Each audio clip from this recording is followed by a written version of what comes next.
말씀지기 박정수 간사입니다. 올해 초 TV에서 방영한 부부의 세계라는 드라마를 보신 적이 있으신가요? 흔히 말하는 막장 드라마인데요.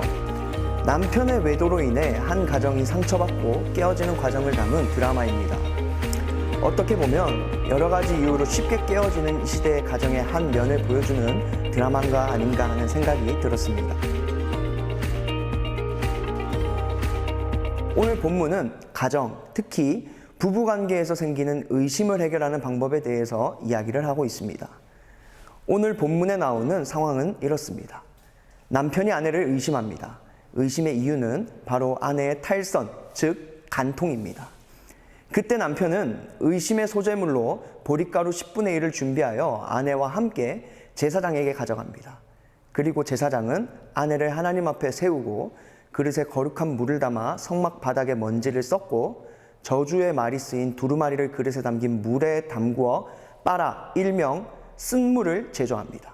그리고 저주의 말을 선포합니다. 저주의 내용은 만약 다른 남자의 통관이 사실이면 이 쓴물이 여인의 몸에 들어가 창자가 부풀고 넓적다리가 마르게 하여 죽게 할 것이라는 내용입니다. 제사장의 이 엄중한 선포에 여인은 머리를 풀고 아멘 아멘으로 응답해야만 했습니다. 마지막으로 제사장은 소재물을 제단에 불사르고 여인에게 제조된 쓴물을 마시게 했습니다. 이어서 쓴물을 마신 여인에게 결과가 나타납니다. 남편의 의심대로 다른 남자와 부적절한 관계가 있었다면 저주로 배가 부풀어 오르고 넓적다리가 말라 죽게 됩니다. 그러나 사실이 아니면 해를 입지 않고 임신할 수 있는 은혜를 누리게 됩니다. 이와 같이 굉장히 까다롭고 복잡한 과정을 통해서 사건의 시시비비를 가려내게 됩니다. 여기서 우리는 무엇을 발견할 수 있을까요? 첫 번째로 약자에 대한 하나님의 존중과 보호입니다. 근동지방 역시 고대부터 남성 중심의 사회였습니다. 이스라엘 역시 예외는 아니었습니다. 남성에게 가정과 사회에 절대적인 권리가 있었습니다. 남성의 마음대로 여성을 처분할 수도 있는 그런 사회였습니다. 하지만 하나님께서는 여성이 그렇게 대우받기를 원하지 않으셨습니다.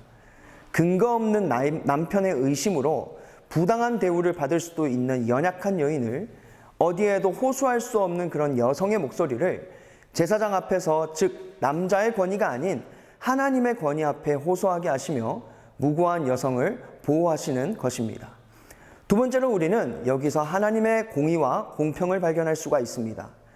남편의 단순한 의심만으로도 아내를 임의로 처분할 수도 가능했던 사회의 정세에도 불구하고 하나님께서는 이러한 방법을 통하여 부당한 처분을 방지하도록 하셨습니다.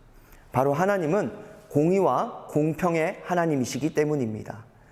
그분은 죄 있는 자를 죄의 무게에 합당한 처분하시는 분이라는 것입니다. 단순한 의심이 아니라 반드시 하나님 앞에서 죄가 확인된 자를 공의롭게 공평하게 처분하시는 하나님의 성품을 여기서 발견할 수가 있습니다.